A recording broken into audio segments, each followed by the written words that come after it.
नमस्कार दोस्तों, जय जोहार। मैं कौशल तिवारी और बिहनिया संध्या में आपका स्वागत है।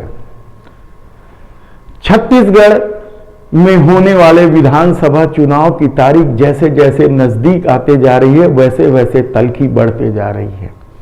बीरमपुर में जो कुछ हुआ वह बेहद ही शर्मनाक है और इस मामले को जिस तरीके से सांप्रदायिक रूप देने की कोशिश की गई वह भी बेहद ही निंदनीय है।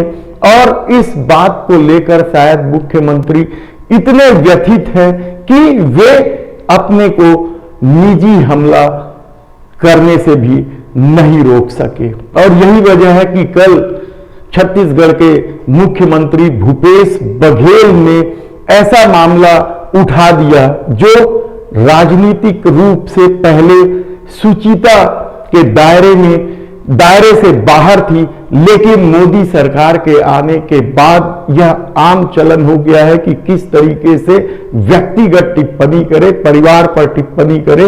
शायद यही वजह है कि छत्तीसगढ़ के मुख्यमंत्री भूपेश बघेल भी अपने को रोक नहीं पाए और उन्होंने कहा कि किस भाजपा के बड़े नेता, छत्तीसगढ़ के भाजपा के बड़े नेता की बेटी कहां है। हालांकि इस तरह का सवाल नया नहीं है। इससे पहले छत्तीसगढ़ के पहले मुख्यमंत्री अजीत जोगी ने तो विधानसभा में कह दिया था कि जो लोग अपनी बेटी नहीं संभाल पा रहे हैं वे प्रदेश संभालने की बात कर रहे हैं। और इस विधानसभा में दिए वक्तव्य ने पूरा बवाल खड़ा कर दिया था। और उसके बाद क्या कुछ हुआ यह इस प्रदेश की जनता से छिपा नहीं है। तब सवाल यह है कि वह कौन भाजपा नेता है और जिसकी बेटी गायब है या कहीं जा बैठी है, लव कर रही है। यह सवाल के साथ ही मुख्यमंत्री भूपेश बघेल ने एक और तीखी टिप्पणी की कि इनकी बेटियां करे तो लव, दूसरों की करे तो जिहाद।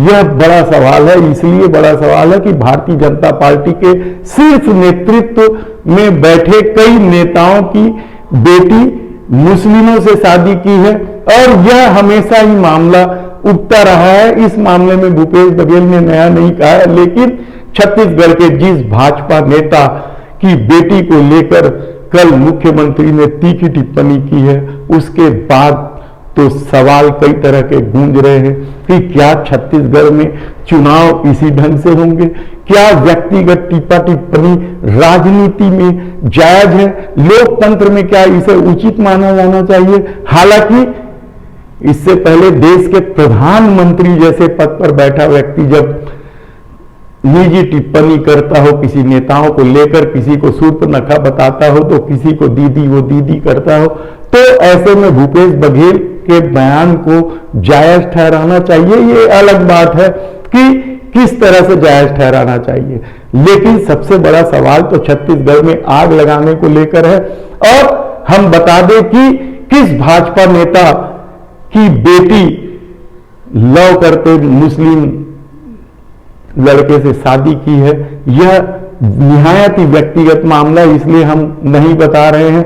आप समझ सकते हैं कि राजनांदगांव का नेता है कि कहां का नेता है। आप थोड़ी सी जानकारी अपने ढंग से जुगाड़ने की कोशिश करें, क्योंकि यह निजी मामला होने के कारण हम इस पर ज्यादा कुछ नहीं बोलना चाहते।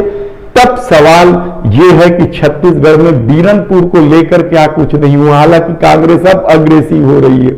इससे पहले कवर्धा में हुआ, उससे पहले नारायणपुर में भी हुआ, सुकमा में भी हुई घटना को सांप्रदायिक रूप देने की कोशिश की गई। हमने बताया कि किस तरीके से व्हाट्सएप यूनिवर्सिटी और सोशल मीडिया में झूठ अफवाह के सहारे नफरत का जहर भरकर इस देश को बर्बाद करने की कोशिश की जा रही है, अपनी राजनीति साधने की कोशिश की जा रही है।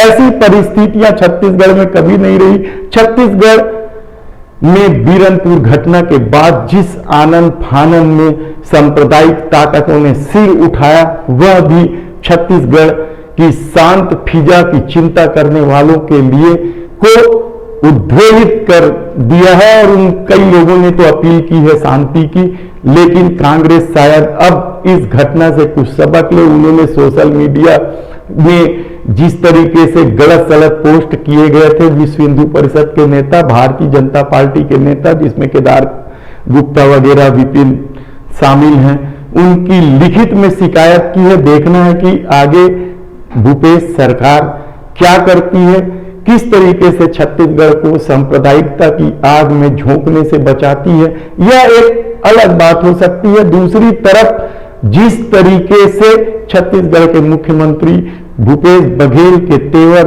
तल्ख हुए हैं और जिस तरीके से उन्होंने इस पूरे मामले को लेकर कड़ा ऐतराज जताया है और सीधा सीधा भारतीय जनता पार्टी को दोषी ठहराया है कि सांप्रदायिक ताकतों को यही प्रश्रय दे रही है और सांप्रदायिकता का रंग देकर चुनाव में सत्ता हासिल कर देना चाहिए। यह आरोप भी बेहद गंभीर है। हालांकि भारतीय जनता पार्टी इस तरह के आरोपों को कभी स्वीकार नहीं करती है, जबकि आरएसएस, बजरंग दल, विश्व हिंदू परिषद और भारतीय जनता पार्टी इस तरह के मामले में शामिल होने या उनकी भूमिका को लेकर हमेशा ही सबूत मिलते हैं, लेकिन कोई बड़ी कार्रवाई नहीं हुई है। देखना है कि छत्तीसगढ़ के मुख्यमंत्री भूपेश बघेल क्या करते हैं। हालांकि जब सत्ता में नहीं आए थे या सत्ता में जब चुनावी घोषणा पत्र जारी कर रहे थे, तब भी छत्तीसगढ़ के मुख्यमंत्री भूपेश बघेल और घोषणा समिति के पदाधिकारी